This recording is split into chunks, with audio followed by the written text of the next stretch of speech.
All right, let's go over the nutrition review. And I've already gone ahead and imported all of this and created a new database. I've opened up the nutrition table so you can kind of see.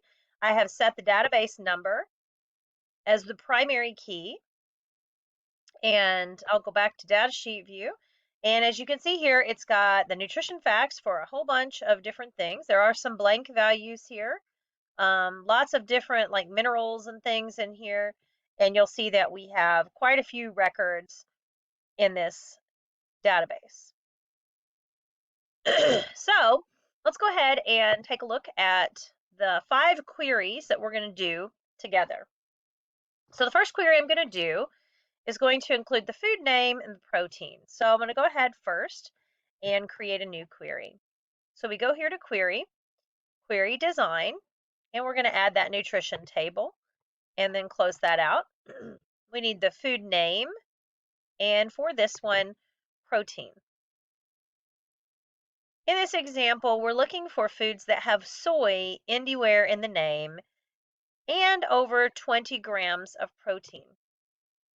So popping back in here, to do soy anywhere in the name, we're going to go to the food name and we're going to click into the criteria box. And then in order to look for the word soy, we need to make sure that we utilize a wildcard properly. We need to use that wildcard in a way that allows us to have soy anywhere in the field. That could be before or after the word soy.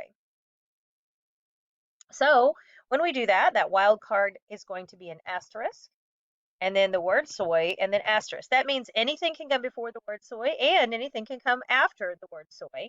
So we know that any direction will work. Okay, now back to our protein. It was greater than 20, and it says over 20, so that would not include 20. So greater than and 20. Now we wouldn't put the grams because that's identified in here. We only use the number. Finally, it says sort them with the highest protein values at the top.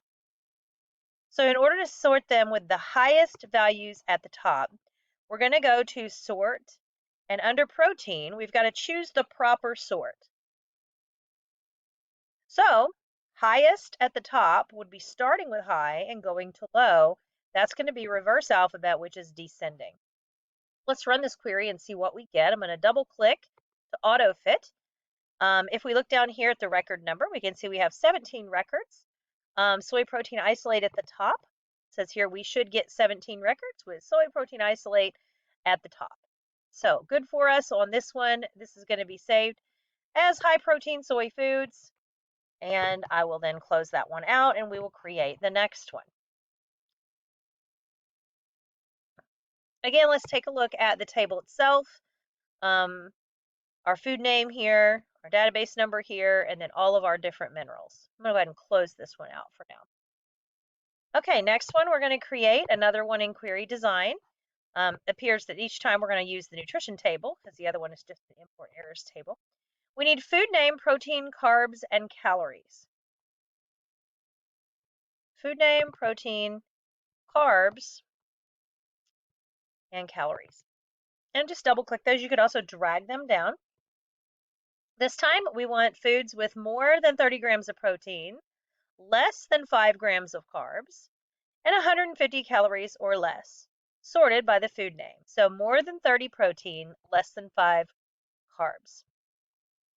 More than 30, greater than 30 in protein, less than 5 carbs.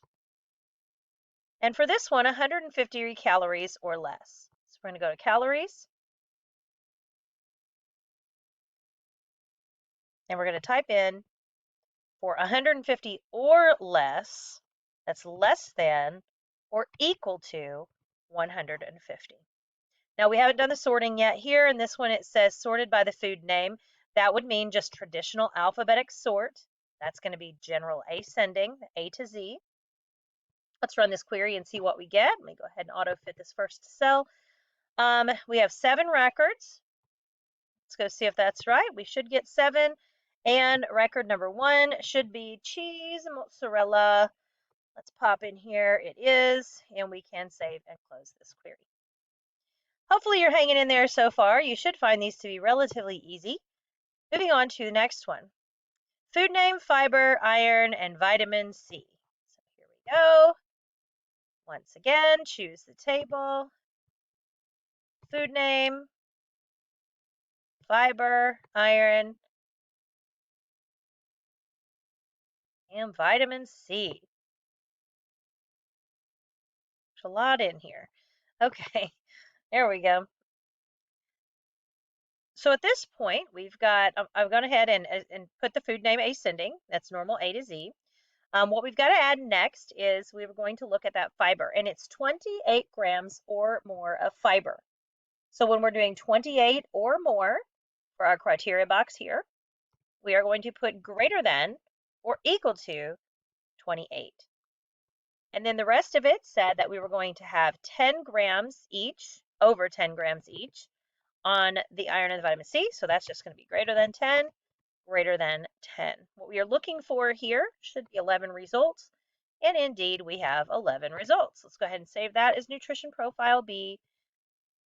Our top one should be parsley because these are alphabetical by food name. And it is. So good to go on that one. And we will close. Moving right along, let's go to the fourth one. Food name, vitamin B12, and fat. So food name, vitamin B12, and fat. Create, query design, add the nutrition table. Food name, vitamin B12. I think that's what I said. If I can find it. Like you feel like it should be in order, and there it is. And fat. Good old fat. Plain old fat. Okay, I'm going to go ahead and save this one since I've got that in my clipboard.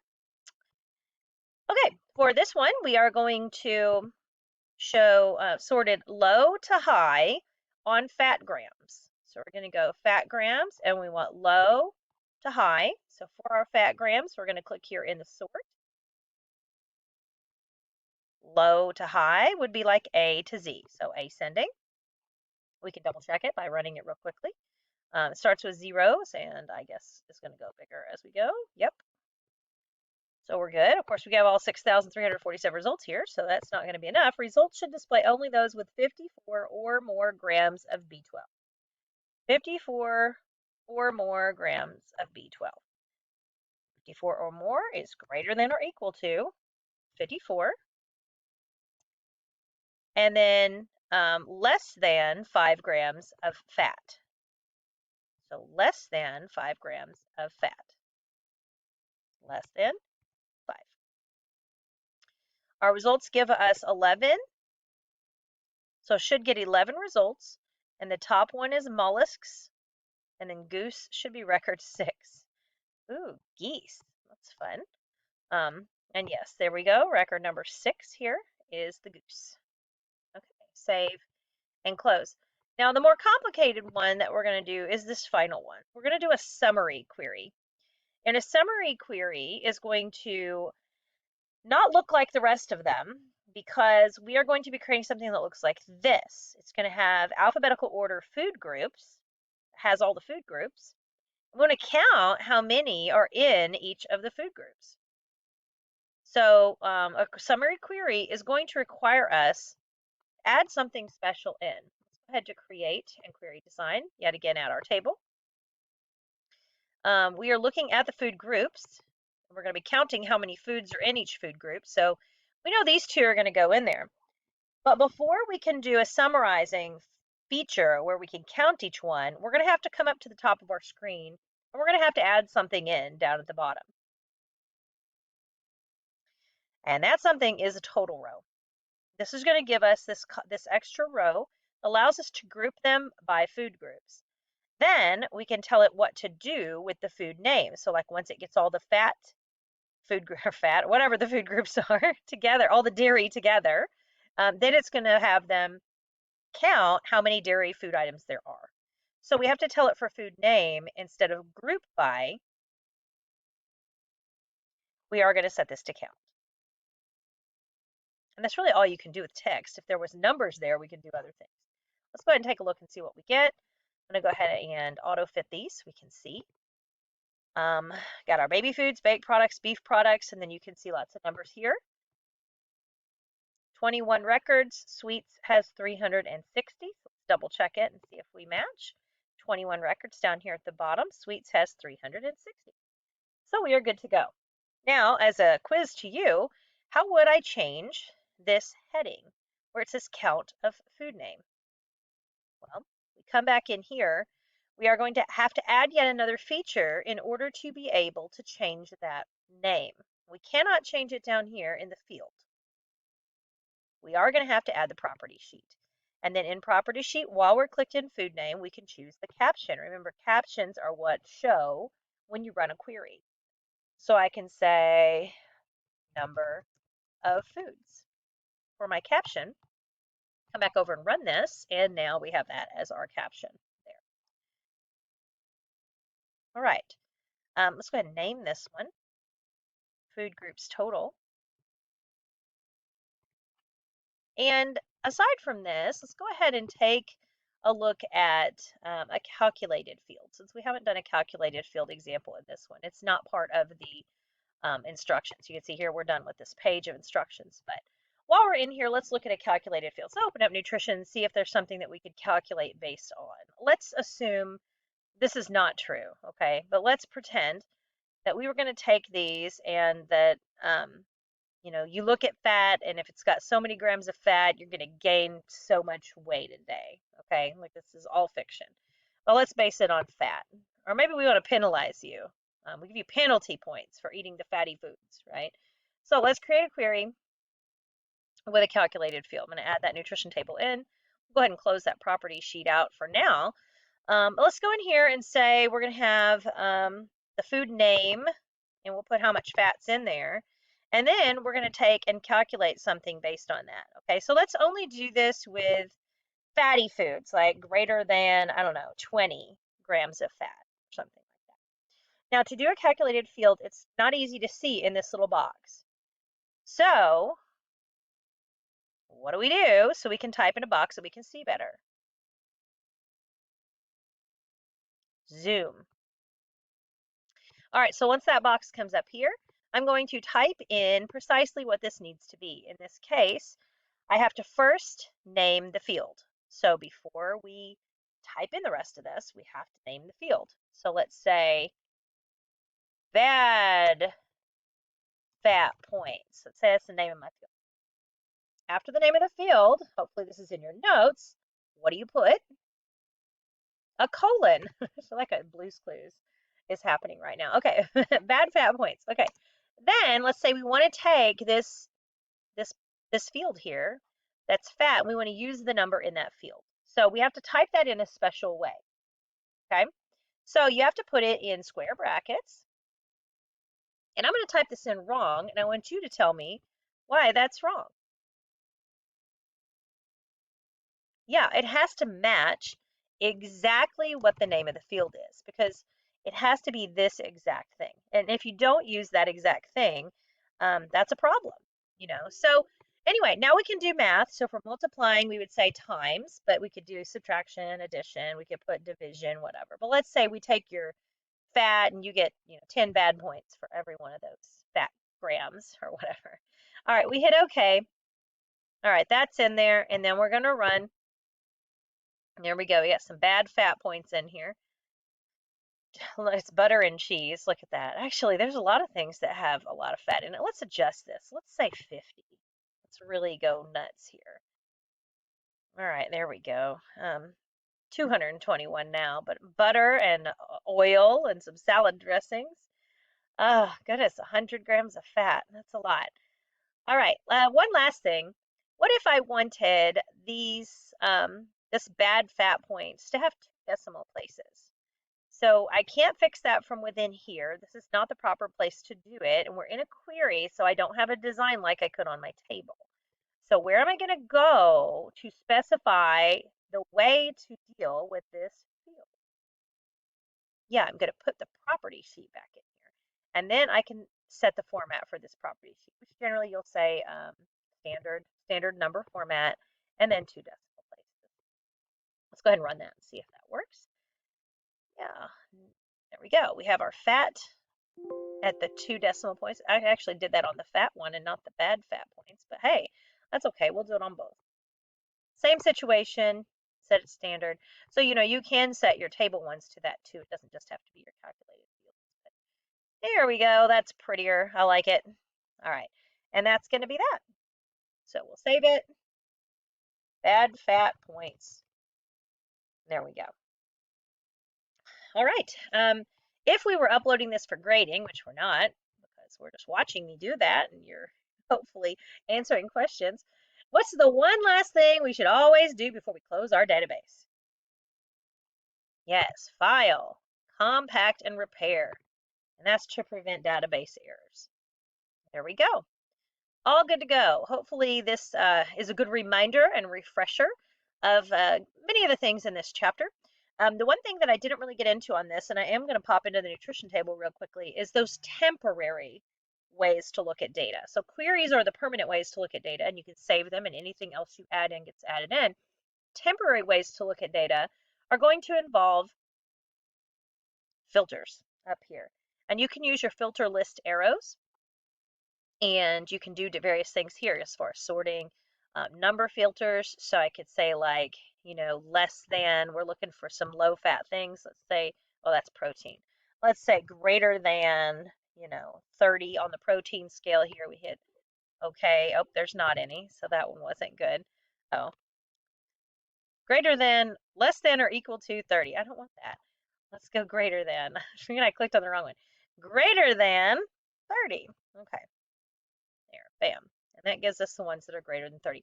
And we can also do a sort from here, sort smallest to largest or largest to smallest. In this case, we'll go large to small. We can see our legumes and our dairy have a lot of protein. Now, to remove that filter, not just turn it off, we have to go under a specific menu. And that's going to be your advanced menu and clear all filters.